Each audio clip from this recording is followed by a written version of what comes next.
the statement by the Minister, particularly those assurances provided to the students and also EU nationals involved in the Erasmus Plus scheme. I know because I was an Erasmus Socrates student.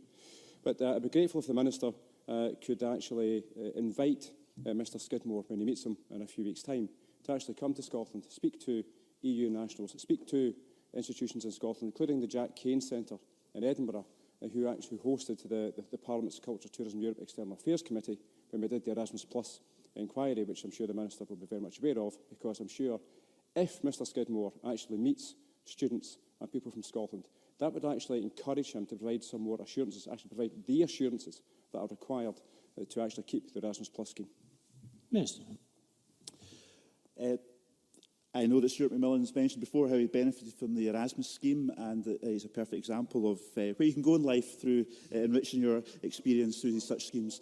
I indeed undertook a Carnegie Trust scholarship when I was a student and travelled to Brussels and Copenhagen as part of my research, my dissertation, and it fills me with horror to think that my children may not have the same advantages I had in terms of freedom of movement and the ability to take advantage of going to other countries in that way.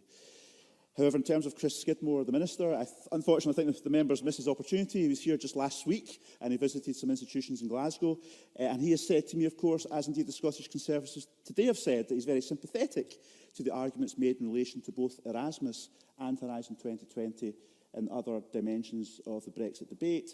But of course, even he is reliant on the Home Office and the Treasury and of course the Prime Minister and all the chaos at the heart of the Conservative government to try and get some clarity and take the right decisions moving forward. And that's ultimately what we require to get the right decisions for Scotland. Jamie Green.